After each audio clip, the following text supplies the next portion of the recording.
11 दिसंबर 2023 में supreme court ने unanimously 5-0 से आर्टिकल 370 के एब्रोगेशन को सही ठहराया है, जिसने आर्टिकल 370 के एब्रोगेशन की 4 साल की कंट्रोवर्सी को ख़त्म कर दिया है। Today was a big day at India Supreme Court. An important case was on the docket, the case of Kashmir and Article 370. The Supreme Court of India has upheld the Union government's decision to abrogate Article 370. Now the government in India has scrapped the special status awarded to Kashmir. Congress party ने ये कहा मान्यवर कि ये judgement आने के बाद भी हम मानते हैं कि धारा 370 को गलत तरीके से हटाया गया। एक तरफ बीजेपी इस जजमेंट को अपनी एक अचीवमेंट और रेवोल्यूशनरी मूव कंसीडर कर रहा है, जिससे कश्मीर की प्रोग्रेस होगी, तो दूसरी तरफ ऑपोजिशन सुप्रीम कोर्ट की जजमेंट आने के बाद भी कन्विंस नहीं। We respectfully disagree with the judgment on the manner in which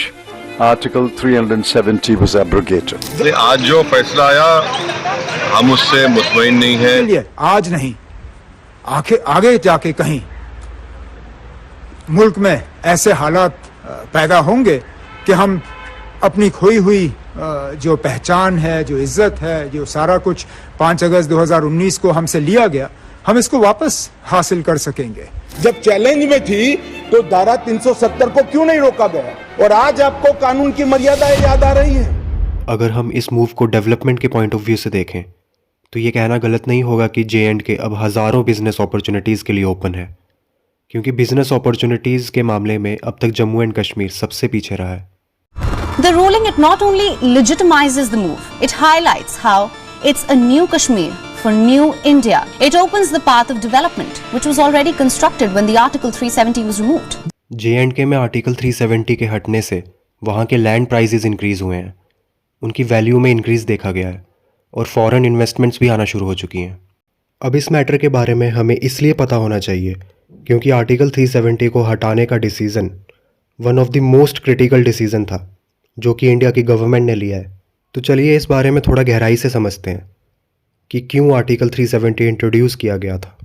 वो कौन कौन सी स्पेशल पावर्स थी जो जम्मू एंड कश्मीर को दी गई थी, क्यों 2019 में आर्टिकल 370 को एब्रोगेट किया गया, कैसे आर्टिकल 370 के एब्रोगेशन ने जम्मू एंड कश्मीर के बिजनेस लैंडस्केप को इन 4 सालों में चेंज किया, क्यों ऑपोजिशन गवर्नमेंट के इस मूव से और सुप्रीम कोर्ट की जजमेंट के अगेंस्ट है, और मोस्ट इम्पॉर्टेंटली ऐसी कौन सी अपॉर्चुनिटीज़ हैं जो जम्मू कश्मीर अगले 10 सालों में एक्सपीरियंस करेगा। ये कहानी शुरू होती है 1947 से, जब इंडिया और पाकिस्तान इंडिपेंडेंट कंट्रीज़ बने। उसी टाइम सरदार वल्लभ भाई पटेल सारे किंगडम्स को इंडिया से यूनाइट करने के लिए काफ़ी मेहनत कर रहे थे। कश्मीर का मामला तो अलग है, जूनागढ़ का मामला अलग है। At the stroke of the midnight hour, when the world sleeps, India will awake to life and freedom. आज जो हम आजाद हुए हैं तो आजाद हिंदुस्तान के सुपुत्रों का ये कर्तव्य है कि इसको फिर गुलाम बनने न दे। उस टाइम इस रीजन में आने वाले सारे किंगडम्स के पास 3 ऑप्शंस थे। पहला, इंडिया को ज्वाइन करने का, दूसरा पाकिस्तान को ज्वाइन करने का, और तीसरा कि वो अपनी एक इंडिपेंडेंट स्टेट बना सकते थे।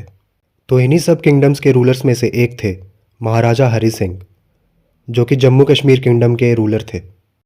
इंडिपेंडेंस के बाद तक भी महाराजा हरि सिंह जी ने ना तो इंडिया को ज्वाइन किया था ना ही पाकिस्तान को। लेकिन फिर एक मोमेंट आया जब पाकिस्तान के आर्म्ड फाइटर्स ने कश्मीर को इन्वेड करना चालू कर दिया, जिस वजह से महाराजा हरि सिंह ने इंडिया से मिलिट्री सपोर्ट मांगा और उन्होंने इंडिया को एक फॉर्मल डॉक्यूमेंट भेजा जो था इंस्ट्रूमेंट ऑफ एक्सेशन। उस एग्रीमेंट में उन्होंने इंडिया को ज्वाइन करने के लिए एग्री किया, लेकिन कुछ कंडीशंस के साथ, जैसे इंडिया बस कश्मीर के डिफेंस, फॉरेन अफेयर्स और कम्युनिकेशन को ही कंट्रोल कर सकता था। फिर लॉर्ड माउंटबेटन ने 27 अक्टूबर 1947 में ये डॉक्यूमेंट साइन किया, जिससे जम्मू एंड कश्मीर को उनकी कंडीशंस के मुताबिक एक स्पेशल स्टेटस दिया गया और इंडिया का पार्ट बनाया गया। तो अब क्वेश्चन आता है कि वो कौन सी स्पेशल पावर्स थी जो J&K को दी गई थी। फर्स्टली, एग्रीमेंट के अकॉर्डिंग J&K को इंटरनल एडमिनिस्ट्रेशन की ऑटोनॉमी दी गई। मतलब जब भी पार्लियामेंट से नेशनल लेवल पे कोई लॉ पास होगा तो इंडिया की स्टेट्स पर वो ऑटोमेटिकली अप्लाई हो जाएगा। लेकिन वही लॉ जम्मू एंड कश्मीर में तभी अप्लाई होगा जब JNK स्टेट उसको अप्रूव करेगी। For example right to education act 2009 जो कि पूरे इंडिया में एप्लीकेबल था बट JNK में नहीं, क्योंकि JNK की गवर्नमेंट ने इस लॉ को अप्रूव नहीं किया था और ये एप्लीकेबल तब हुआ जब आर्टिकल 370 को 2019 में एब्रोगेट किया गया। राइट टू एजुकेशन एक्ट एक बहुत ही रेवोल्यूशनरी पॉलिसी थी जिसमें सारे बच्चे जो कि 6 से 14 साल के एज ग्रुप के हैं उन्हें free and compulsory education provide करने की बात करता है, जिसे फंडामेंटल राइट के अंदर भी इंक्लूड किया गया है। सेकेंडली, अगर आप इंडिया की किसी स्टेट में ज़मीन लेना चाहते हैं, लेट्स से अगर आप पंजाब में ज़मीन लेना चाहते हैं तो आप वहाँ बिना किसी रेस्ट्रिक्शंस के ज़मीन खरीद सकते हैं। बट JNK में वही इंडिविजुअल ज़मीन खरीद सकता है जो कि वहाँ का परमानेंट रेजिडेंस है, जिस वजह से बड़ी बड़ी कंपनीज JNK में इंडस्ट्रीज़, मॉल्स वगैरह इस्टेब्लिश करने से पीछे हटती थी, क्योंकि JNK का ये लॉ उनके इंटरेस्ट में नहीं था, क्योंकि वो कंपनीज यहाँ प्रॉपर्टी खरीद नहीं सकती थी, जिस वजह से उन्हें कैपिटल एप्रिसिएशन का बेनिफिट नहीं मिल पाता था। इसी वजह से 2019 तक JNK में ये बिजनेस मॉडल्स रन नहीं कर पाए और JNK वेरियस अपॉर्चुनिटीज़ को मिस आउट करता रहा। अगर हम JNK की ग्रोथ एंड डेवलपमेंट को आर्टिकल 370 होने के टाइम पर देखें तो वो इतनी इम्प्रेसिव नहीं है।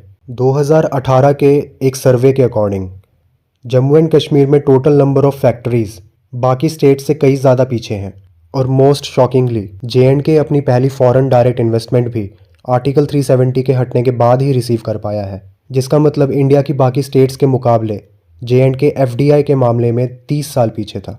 तो यही कुछ रीजंस थे जिनकी वजह से 2019 में आर्टिकल 370 को एब्रोगेट किया गया और लद्दाख और JNK को 2 इंडिपेंडेंट यूनियन टेरिटरीज बना दिया गया।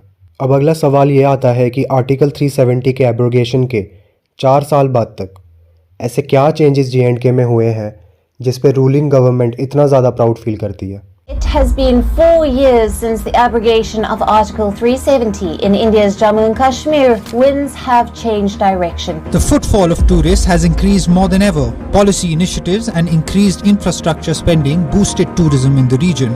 There are 3 investments proposed. There are 2 IT towers and 1 mall. So I'm hoping that this would be a good indication to other investors who are from abroad to look at Jammu and Kashmir as a good option. Firstly, security situations पहले से कुछ better है, but अभी भी इतनी अच्छी नहीं है, जो कि एक इम्पॉर्टेंट एस्पेक्ट है।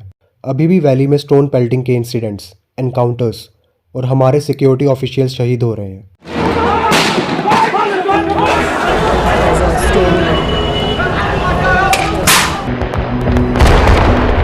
Every now and then, the unrest spikes.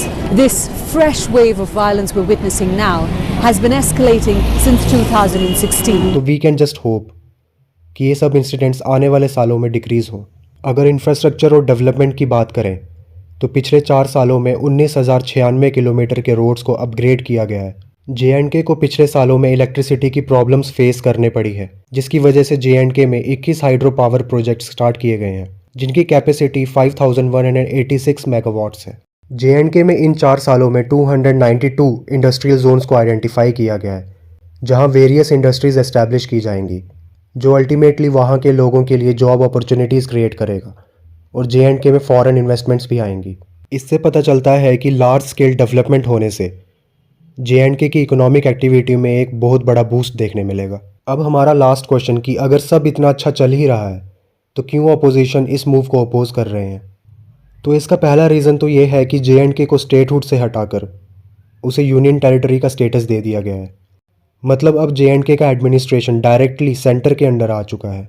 और क्रिटिक्स के अकॉर्डिंग ऑपोजिशन का कहना यह है कि आर्टिकल 370 का एब्रोगेशन अनकॉन्स्टिट्यूशनल और गलत है और ये JNK के लोगों के साथ अनफेयरनेस है, क्योंकि ये डिसीज़न JNK के लोगों के साथ बिना बातचीत किए लिया गया है। लास्टली, अब सुप्रीम कोर्ट की जजमेंट के बाद और इस कंट्रोवर्सी के लीगली ख़त्म होने के बाद ये देखना इंटरेस्टिंग होगा कि किस तरह जम्मू कश्मीर का रियल एस्टेट बिजनेस, वहाँ का टूरिज़्म और इंडस्ट्रीज़ ग्रो करती हैं और JNK को एक बेटर फ्यूचर की तरफ लेके जाती हैं।